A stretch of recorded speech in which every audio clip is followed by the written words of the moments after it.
जगाला ब्रह्मचार्याचा उपदेश करणारे नारदजी, परंतु त्या श्रीमतीला पाहिलं आणि मोहित झाली. त्यांना वाटलं की मीच श्रीमती सोबत लग्न केलं पाहिजे. मग पण म्हणता येत नाही. मग मोह झाला ना त्यांना. शिवजींचं त्यांनी ऐकलं नाही, म्हणून शिवजींना सर्व माया तयार केलेली आहे. नारदजी तिथून निघायला लागली, परंतु मन व्याकुळ झालं. म्हणून तर म्हणतात, जववरी रे तववरी वैराग्याच्या गोष्टी, जव सुंदर वनिता दृष्टी देखिली नाही बाप. आणि ही तर माया होती. नारदाला असं वाटायला लागलं की मी हिच्यासोबत विवाह केला पाहिजे, परंतु ही माझ्यासोबत विवाह करणार नाही. माझं रूप असं सारखं भजन करतोय. मग ते आपल्या आराध्याकडे भगवान विष्णूकडे गेली. देवाची सभा चालू होती बरं का अण्णा.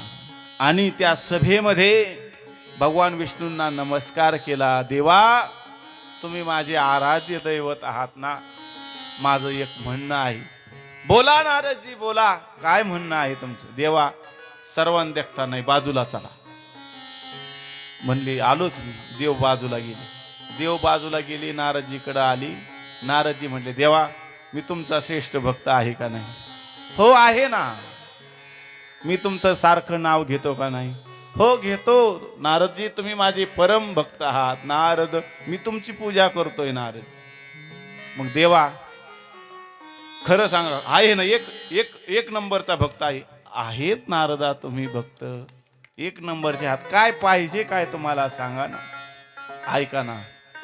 एक श्रीनिधी नावाचा राजा आहे, त्याला एक कन्या आहे श्रीमती. मला तिच्याशी विवाह करायचा आहे. भगवान विष्णूंनी डोक्याला हात लावला आणि नारदजीला जो मोह आहे, ही माया त्यांना माहीत होतं. मग म्हणे, मी काय करू? म्हणे, ऐका, तुम्ही मला तुमचं रूप दिल्याशिवाय ती माझा स्वीकार करणार नाही. कारण सुंदर फक्त भगवान विष्णू आहेत ना. भगवान देवा, तुम्ही कसे आहात? सुंदर ते ध्यान पहा किती छान, सुंदर ते ध्यान पहा किती छान.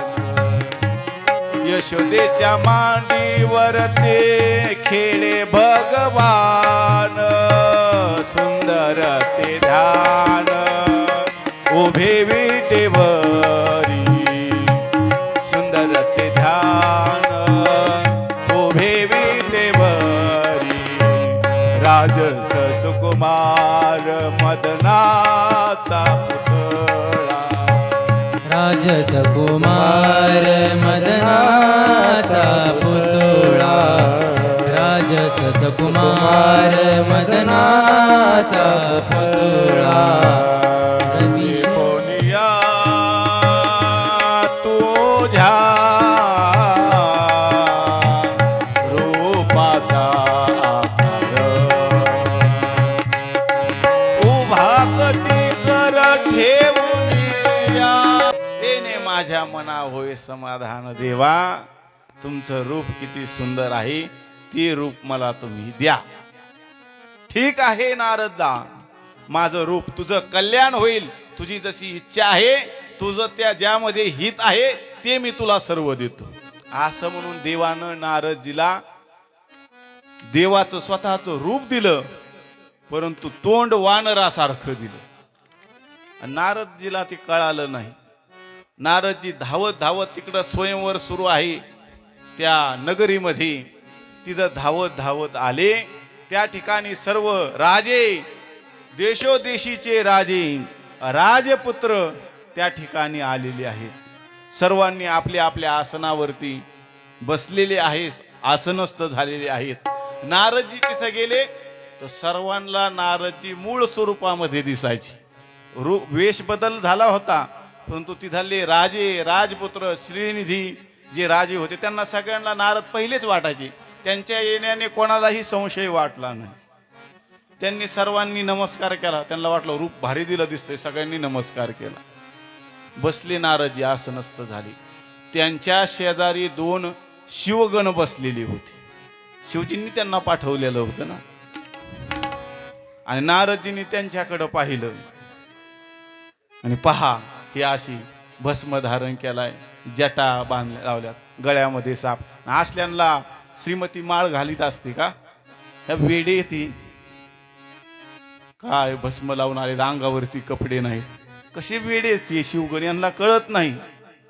त्यातले ते शिवगण म्हणले, शिवगणांना मात्र नारदजीचं रूप परिवर्तन झालं हे कळालं. ते म्हणले पहा, हा आम्हाला शिकवतो हा येऊन बसलाय, जगाला ब्रह्मचार्याचं महत्व सांगतो, ब्रह्मचार्य व्रताचं महत्व सांगतो. आणि या ठिकाणी श्रीमतीची अपेक्षा धरून आलाय. आणि शरीर जरी श्रीहरीचं असलं देवाचं, तोंड माकडाचा, ए माकड तोंड्या, तुला श्रीमती कशी वरमाला घालीन, असं त्यांची मनात म्हणतात. पण ते नारदजीला कळालं. त्यांना बोलणार एवढ्यामध्ये अंतपुरातून, आतून महलातून तिकडे कोण आलं? श्रीमती आपल्या सख्यांसोबत सोन्याची वरमाला घेऊन आली.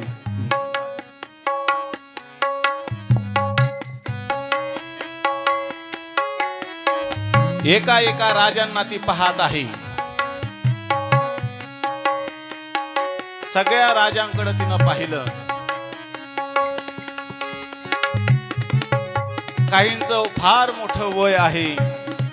सगळ्या राजपुत्रांना पाहत आली. कारण ज्या मुलीला लग्न करायचं आहे, शास्त्र असं सांगतं, लग्नाच्या वेळेस कोणाची काय अपेक्षा असते. जी मुलगी असते तिची अपेक्षा असते की माझा होणारा पती सुंदर असावा. मुलीच्या आईची अपेक्षा असते माझा जावई पैशावाला असावा.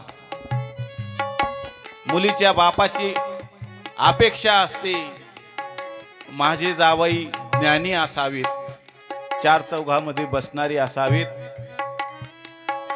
त्या घराण्यातील जे बाजूचे बांधव आहेत त्यांची अपेक्षा असते ह्या मुलीला जो नवरा पती मिळणार आहे तो आपल्या कुलातला आहे का, हे ते पाहत असतात.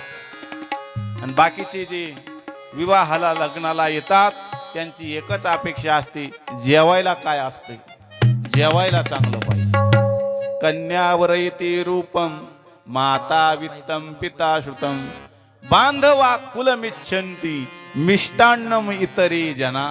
जेवायला काय, जेवायला चांगलं झालं तर म्हणतात काय लग्न झालं, वा हरिभाऊ एक नंबर लग्न झालं, काय लग्न केलं तुम्ही, वा वा वा. जेवायला तर 17 पदार्थ, वा. आणि एखाद्याच्या लग्नामध्ये सगळं व्यवस्थित आहे, मुलीला नवरदेव व्यवस्थित पाहून दिला, व्यवस्थित लग्न झाला, फक्त जेवणाचा थोडा अवमेळ झाला. काय लग्न झालं, रोज रोज आम्ही त्याच्या दारात खायला येणार आहेत का? माणसाला 2 घास तरी चांगले पाहिजेत, म्हणजे ही अपेक्षा असते. परंतु मुलीची अपेक्षा असते की मुलगा चांगला असावा. श्रीमती सगळ्यांना पाहत पाहत नारदजी पर्यंत आली.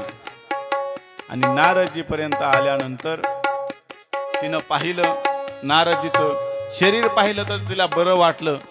आणि वरती तोंड पाहिलं तर तिनं तोंड वाकडं केलं आणि समोर गेली. भगवान विष्णूंनी एका राज कुमाराचं रूप धारण केलं आणि त्या स्वयंवरामध्ये ती आली. ती आल्याबरोबर श्रीमतीनं प्रभूंना पाहिलं, पाहिल्याबरोबर धावत गेली आणि सुवर्णाची वरमाला माझ्या भगवान विष्णूंच्या गळ्यामध्ये घातली. भगवान विष्णूनं श्रीमतीला घेतलं आणि वैकुंठाला निघून गेले. दुल्हनले गये लक्ष्मी निवासा, दुल्हनले गए लक्ष्मी निवासा, दुल्हनले गये लक्ष्मी निवासा, दुल्हनले गए लक्ष्मी निवासा. रूप समाज सब भयभु निरासा, संत समाज रूप समाज सब भयभु निरासा. रूप समाज दुल्हन ले गए लक्ष्मी निवासा दुल्हन ले गए वरुण निवासा ले गए लक्ष्मी निवासा दुल्हन ले गए लक्ष्मी निवासा दुल्हन ले गए लक्ष्मी निवासा दुल्हन ले गए लक्ष्मी निवासा भगवान विष्णू श्रीमतीला घेऊन गेल्यानंतर कारण ती माया आहे, प्रकृती ही देवाच्या अधीन आहे, संताकडे माया राहत नाही, संतापुढे मायेचा प्रभाव चालत नाही, म्हणून भगवंत माया घेऊन गेले. सगळे राजे राजपुत्र नाराज होऊन आपल्या आपल्या स्थानी गेले आणि भगवान विष्णू स्वस्थळी गेली.